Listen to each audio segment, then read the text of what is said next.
चीन के वुहान शहर से शुरू हुआ कोरोना वायरस दुनिया के लगभग सभी देशों में पहुंच चुका है। लेकिन इस वायरस से सबसे ज़्यादा तबाही विकसित देशों जैसे इटली और अमेरिका में मची है।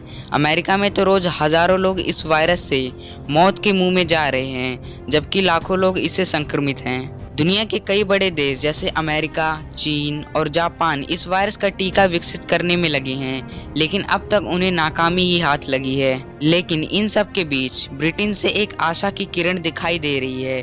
दरअसल ब्रिटेन के ऑक्सफोर्ड विश्वविद्यालय में वैक्सीनोलॉजी डिपार्टमेंट के प्रोफेसर सारा गिलबर्ट ने कोरोना वायरस की वैक्सीन बनाने का दावा किया है। गिलबर्ट ने वैक्सीन के सितंबर तक बाजार में उपलब्ध होने की बात कही है। ब्रिटिश वैज्ञानिक ने बताया है कि हम महामारी का रूप ले चुकी इस बीमारी पर काम कर रहे हैं। हमने उसका नाम एक्स दिया है। बातचीत के दौरान उन्होंने बताया कि CHAdO/1 तकनीक के साथ इसके 12 परीक्षण किए जा चुके हैं। हमने एक डोज से ही इम्यूनिटी को लेकर बेहतर परिणाम मिले हैं।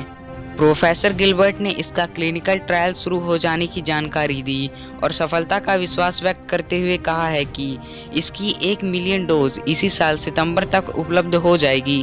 Plasma therapy. दिल्ली के एक प्राइवेट अस्पताल ने कोविड-19 के मरीजों का प्लाज्मा थेरेपी से इलाज किया है। उनका दावा है कि इस इलाज से लोगों के स्वास्थ्य में सुधार देखने को मिला है।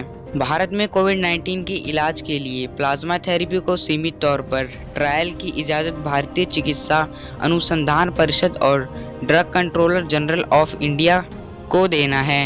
हाल ये इजाज़त मैक्स अस्पताल को नहीं मिली है, लेकिन कॉम्पैशनेट ग्राउंड यानी अनुकंपा के आधार पर मैक्स ने एक मरीज पर यह ट्रायल किया है और नतीजे अच्छे आए हैं। अस्पताल का दावा है कि कोविड-19 का ये मरीज अब वेंटिलेटर पर नहीं है। 14 अप्रैल को उसका प्लाज्मा थेरेपी से इलाज शुरू किया गया था। प्लाज्मा थेरेपी का पहला मरीज दिल्ली के इस मरीज की उम्र 49 साल है।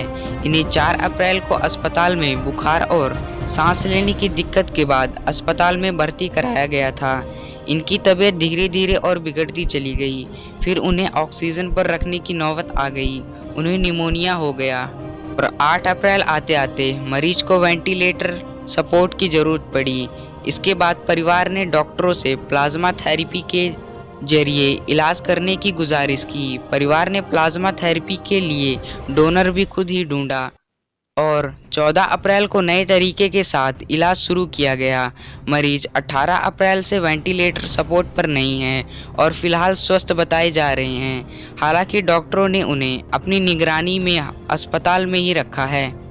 मैक्स अस्पताल के group medical director doctor Sandeep के मुताबिक डोनर वही बन सकता है जिसको कोई दूसरी बीमारी न हो, कोविड से ठीक हुए 2 हफ्ते बीत चुके हों और किसी और तरह की दवाई का सेवन न कर रहे हों। उनके खून की जांच की जाती है। हेपेटाइटिस बी, सी और HIV के लिए फिर से कोरोना की जांच की जाती है। इन सब की रिपोर्ट नेगेटिव आने के बाद डोनर की वेंस चेक की जाती है। ऐसा इसलिए क्योंकि अगर डोनर की वेंस बहुत पतली हो तो ये प्लाज्मा थेरेपी सफल नहीं हो सकती है। डोनर की शुरुआती जांच में 7-8 घंटे का वक्त लगता है।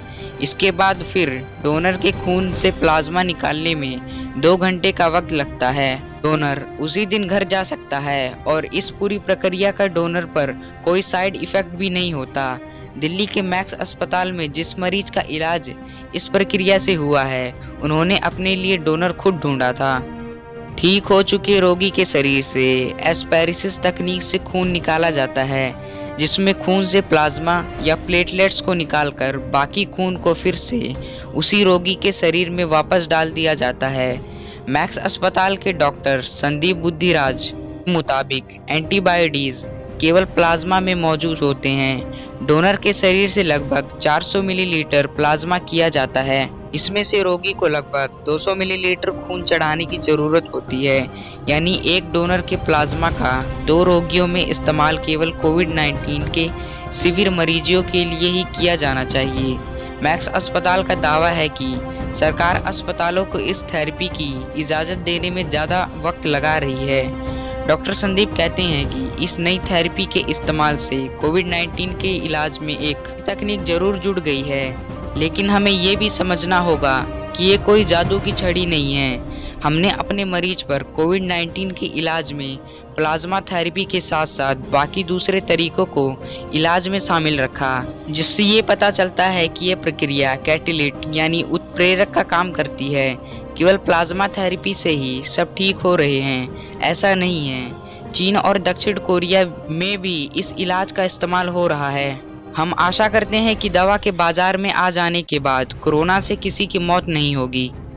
वीडियो पसंद आया तो वीडियो को लाइक कर दीजिएगा, चैनल को सब्सक्राइब कर दीजिएगा और बेल आइकन को जरूर ऑन कर दीजिएगा।